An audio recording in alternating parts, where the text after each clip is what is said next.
What's up, everybody? I guess I'm just going to have to make some people mad right off the bat here. To my flat earth friends, let's say you're right. It's flat as a pancake. How does that make it where meteorites and comets and asteroids, whatever you want to call it, aren't real? Because I've looked into this quite a bit, and the truth is they're actually covering up how often it happens. Now, this is Clown Show, and 99% of what Nasshole did was the same thing. And I've been trying hard not to even do a video on that. It's just too stupid. So there's a lot of BS about space, but things fall out of the sky all the time, and in the past, they've done all kinds of damage. So the idea of the firmament comes from the Old Testament. And I've got a whole playlist of videos showing how that is not the real God of the universe. He was a god, but according to the Canaanite pantheon, he was one of 12 siblings or something. What I personally think is he was a lower ranking member of the Elohim, and the head Elohim was doling out all of the good land and peoples, and Yahweh didn't get none of it. So he tricked a tribe into following him out in the desert, and the rest is history. These Elohim may have created man, but I don't think they created the universe. So the idea of the firmament was either dictated to Moses by Yahweh, who's trying to explain things in terms that a human can understand, or it was written by Moses, who was raised as an Egyptian. Now, here's a map of the ancient world with Egypt right there, the ancient Sumerians right up the road. And they have a creation story where the gods created the Adamu, the first humans. So anyway, if you want to stick with the firmament being, snow globe, glass ceiling, that's fine by me, but I think you're ignoring a whole lot of evidence out there for these impact events. They have literally determined which species survive. You look at the KT boundary, and below that, it's nothing but prehistoric animals. Above that, modern. And it's what our ancestors say happened. So this is some more of Ignatius Donnelly's Ragnarok. In part one, we covered how you've got like 6 to 8 inches of topsoil in most places. Then down below that is just inorganic, lifeless clay. It's anywhere from 50 to 800 feet thick in places. And it's not found everywhere. It's just in the shaded area here. So half the world, 2/3 of the world. So how did we get this layer of red clay with no signs of life in it, almost 800 feet deep? There's signs of life below it, right at the layer that got crushed.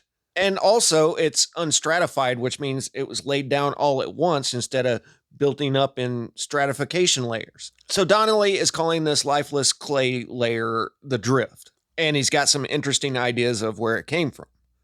Everybody's heard about Ragnarok. This is what he says about it. There is the legends of the Scandinavians, a marvelous record of the coming of the comet. It has been repeated generation after generation, translated into all languages, commented on, criticized, but never understood. It has been regarded as a wild, unmeaning rhapsody of words, or as a premonition of some future Earth catastrophe. Yeah, they always portray it as the end of the world, but it's the end of the last world, and probably will be this one too. The very name is significant. They usually are.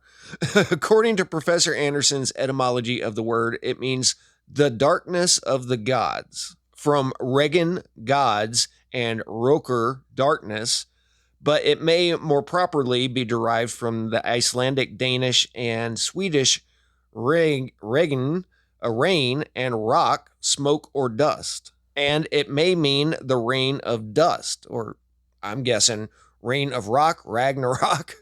But an important detail on his theory here is the clay came first as dust. It's described in some Indian legends as ashes, and Japanese, Chinese, I've heard the ashes quite a few times. First, there is, as in the tradition of the Druids, the story of an age of crime. The Elder Edda tells us, there she saw Vade in the heavy streams, men, foul red rummers, and perjurers, and them who others' wives seduced to sin, brothers slay brothers, sisters' children shed each other's blood. Hard is the world, sensual sin grows huge. There are sword ages, axe ages, shields are cleft in twain, storm ages, red rum ages, till the world falls dead, and men no longer spare or pity one another.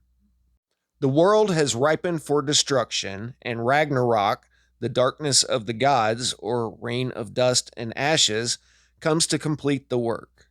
The whole story is told with the utmost detail, and we shall see it agrees in almost every particular with what reason assures us must have happened. There are 3 winters or years during which great wars rage over the world. Mankind has reached a climax of wickedness. Doubtless it is, as now highly civilized in some regions, while still barbarian in others. Then happens that which will seem a great miracle, that the wolf devours the sun, and this will seem a great loss. That is, the comet strikes the sun, or approaches so close to it that it seems to do so. The other wolf devours the moon, and this too will cause great mischief. We have seen that the comets often come in couples or triplets. The stars shall be hurled from heaven. Now, I'm going to throw out my own personal opinion here. The wolf devours the sun. Wolf, nighttime. And, he was just talking about this layer of clay and ash. It sounds to me like the atmosphere gets so thick with debris that it cancels out the sun and the moon. The stars shall be hurled from heaven. Well, everybody's seen, meteor showers and stuff, right? The streaks across the sky. They look the same color as stars. But now just think about if there was a thick layer of ash in the upper atmosphere and these are shooting down through that, and you don't even see the original stars anymore. But even without that, the 1833 Leonids that we're looking at here, people thought that it was Judgment Day. The sky was falling. So, stars falling, this refers to the blazing debris of the comet falling to Earth. Then it shall come to pass that the earth will shake so violently that trees will be torn up by the roots, the mountains will topple down, and all bonds and fetters will be broken and snapped. Chaos has come again. How closely does all this agree with Hesiod's description of the shaking earth and universal conflict of nature? So, yeah, when these are impacting, it's shaking the ground, it's causing quakes. I don't know if you guys have watched Dutch Sense much, but he shows how earthquake energy kind of flows like a river and everything's constantly in tension. So if you trigger something on one end, it's going to keep going all around the earth. They even coined the term zipper quakes for the Bronze Age collapse earthquakes that just went right up a line and wiped out all these cities.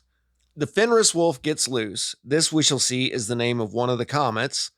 The sea rushes over the earth, for the Midgard serpent writhes in giant rage and seeks to gain the land. The Midgard serpent is the name of another comet. He's just calling everything comet here. I'm guessing the Midgard serpent is Aurora Borealis. There's all kinds of geomagnetic storms going off. It strives to reach the earth. Its proximity disturbs the oceans, and then follows an inexplicable piece of mythology. So you could be seeing all these crazy auroras, and then chunks of this thing is falling off in the ocean. Landslides are falling off the side of continents during earthquakes, causing tsunamis. Yeah, the oceans are a little bit messed up. The ship that is called Naglfar also becomes loose. It is made of the nails of dead men, wherefore it is worth warning that when a man dies with unpared nails, he supplies a large amount of materials for building of this ship, which both gods and men wish may be finished at as late as possible. But in this flood, Naglfar gets afloat. The giant Hrym is its steersman. I think there's some symbology in there I'm missing. The Fenris wolf advances with wide open mouth. The upper jaw reaches the heaven, and the lower jaw is on the earth. That is to say, the comet extends from earth to the sun. He would open it still wider had he room. That is to say, the space between the sun and earth is not great enough. The tail of the comet reaches even beyond the earth. I still think the wolf is the darkness, but the fire flashes from his eyes and nostrils. A recent writer says, When bright comets happen to come very near to the sun and are subjected to close observation under the advantages which the fine telescopes of the present day afford, a series of remarkable changes is found to take place in their luminous configuration. First, jets of bright light start out from the nucleus and move through the fainter haze of the coma towards the sun. And then these jets are turned backward round the edge of the coma and stream from it behind the comet until they are fashioned into a tail. The Midgard serpent vomits forth venom, defiling the air and poisoning the sea. He is very terrible and places himself side by side with the wolf. So, poisonous gas in the air. The two comets move together like Baela's two fragments, and they give out poison, the carbureted hydrogen gas revealed by the spectroscope. In the midst of this clash and din, the heavens are rent in twain, and the sons of Muspelheim come riding through the opening. Muspelheim, according to Professor Anderson, means the day of judgment. Muspel signifies an abode of fire peopled by fiends, so that this passage means that the heavens are split open, or appear to be, by the great shining comet or comets striking the earth. It is a world of fire. It is the day of judgment. Surt, who we call Surtur, rides first, and before him and after him flames burning fire. Surtur is a demon associated with the comet. He is the same as the destructive god of the Egyptian mythology, Set, who destroys the sun. It may mean the blazing nucleus of the comet. He has a very good sword that shines brighter than the sun. As they ride over Bifrost, it breaks to pieces, as has before been stated.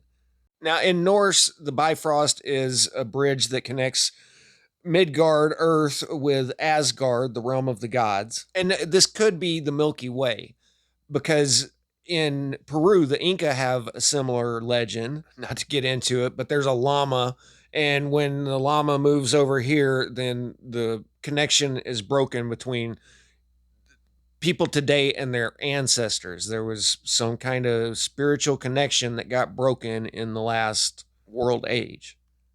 But he's got a completely different idea of it here. Bifrost, we shall have reason to see hereafter, was a prolongation of land westward from Europe, which connected the British Isles with the island home of the gods, or the godlike race of men, which is also what Commons Beaumont wrote about, so there may be something to that. He said that the British Isles were connected to a larger landmass known as Atlantis. There are geological proofs that such a land once existed. A writer, Thomas Butler Gunn, in a recent number of publications, Tennyson's Voyage of Muldoon is a magnificent allegorical expansion of this idea, and the laureate has also finally commemorated the old belief in the country of Lyonese, I usually use that for a different meaning, extending beyond the bounds of Cornwall. So extending out from Britain. A land of old upheaven from the abyss, by fire to sink into the abyss again, where fragments of forgotten peoples dwelt, and the long mountains ended in a coast of ever-shifting sands, and far away the phantom circle of a moaning sea. Cornish men of the last generation used to tell stories of strange household relics picked up at the very low tides, nay, even of the quaint habitations seen fathoms deep in the water. Yeah, I bet you've got all these fishermen that are tripped out because they see houses 20 feet down in the water, and then everybody else on land is like, nah, you didn't see no houses out there. Well, actually, there'd be some people saying that, but seeing how the internet goes with things, most people would probably be saying there's a race of mermaids living out there 20 yards off the shore. I've seen them fixing the roof. Well, why do you need a roof if you're underwater? There'd be a whole 4chan set up for it. There are those who believe that these Scandinavian Eddas came in the first instance from Druidical Britain sources. The Eddas may be interpreted to mean that the comet strikes the planet west of Europe and crushes down some land in that quarter called the Bridge of Bifrost. Then follows a mighty battle between the gods and Comet. It can have, of course, but one termination, but it will recur again and again in the legends of different nations. It was necessary that the gods, the protectors of mankind, should struggle to defend them against these strange and terrible enemies. But their very helplessness and their deaths show how immense was the calamity which had befallen the world. The Edda continues. The sons of Muspel direct their course to the plain which is called Vigrid. Thither repair also the Fenris wolf and the Midgard serpent. Both the comets have fallen on the earth. To this place have also come Loki, the evil genius of Norse mythology, and Hrym, and with him all the frost giants. In Loki's company are all the friends of Hel, the goddess of death. The sons of Muspel have then their efficient bands alone by themselves. The plain Vigrid is 100 miles on each side. That is to say, all these evil forces, the comets, the fire, the devil, and death, have taken possession of the great plain, the heart of the civilized land.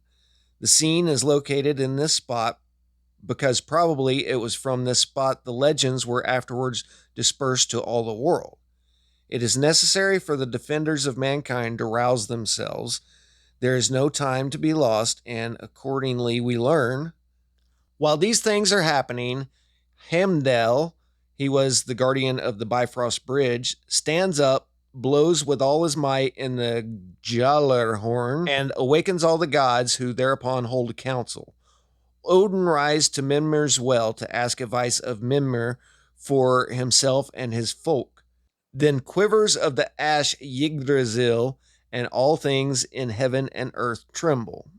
The ash tree Yggdrasil is the tree of life, the tree of the ancient tree worship, the tree which stands on the top of the pyramid in the island birthplace of the Aztec race, the tree referred to in the Hindu legends. Now, that's interesting. I never heard about the tree on top of the Aztec pyramids, but the 4 staircases are symbolic of the 4 rivers or 4 waters, which has to do with where they lived before they went to Mexico. So I guess they had a sacred tree on top of there. The Asas, the godlike men, and the Einherjes, the heroes, arm themselves and speed forth to the battlefield. Odin rides first with his golden helmet, resplendent Byrni, and his spear Gungur. He advances against the Fenris wolf, the first comet. Thor stands by his side, but can give him no assistance, for he has his hands full in his struggle with the Midgard serpent, the second comet. Frey encounters Surtur, and heavy blows are exchanged where Frey falls. The cause of his death is that he has not that good sword which he gave to Skirnir. Even the dog Garm, that was bound before the Ginja caves, gets loose. He is the greatest plague. He contends with Tyr, and they kill each other. Thor gets great renown by slaying the Midgard serpent, but retreats only 9 paces when he falls to the earth dead, poisoned by the venom that the serpent blows upon him. So I'm reading that as something big enough to throw all the planets out of orbit. I don't agree with him that everything is a comet. I think it's the comet interacting with our solar system and throwing everything out of whack. So Thor has fallen. He has breathed the carbureted hydrogen gas. The wolf swallows Odin and thus causes his death, but Vidar immediately turns and rushes at the wolf, placing one foot on his nether jaw. On this foot, he is the shoe for which materials have been gathering through the ages, namely the strips of leather which men cut off from the toes and heels of shoes, wherefore he who wishes to render assistance to the Asas must cast these strips away. Once again, some deeper symbology that I'm not getting. With one hand, Vidar seizes the upper jaw of the wolf and thus rends asunder his mouth. Thus the wolf perishes. Loki fights with Heimdall and they kill each other. Thereupon, Suther flings fire over the earth and burns up all the world. That part I understand. And what follows then? Ice and cold and winter. For although these things come first in the narrative of the Edda, yet we are told that before these things, to wit, the cold winters, there occurred the wickedness of the world, and the wolves and the serpent made their appearance, so that the events transpired in the order in which I have given them. First, there is winter called Fimbulwinter. And I think I'm going to stop there because I was thinking about doing a video about Fimbulwinter and looking at the last glacial period. Did the last glacial period really last 25,000 years? I've seen them admit to mistakes in dating glaciers by orders of magnitude. So what they're calling the last ice age could have been not very long. What if it was just a few years long? They act like there was this 10,000 year ice age and cavemen. No, it was people went down into caves because of this few year thing and they had to survive. So then they started painting buffalo on the wall because they were hungry. But before they went into those caves, they had cities and towns just like anybody else. At least the way I'm seeing this. Anyway, I hope you guys enjoyed it. I'll catch you on the next one. Static out.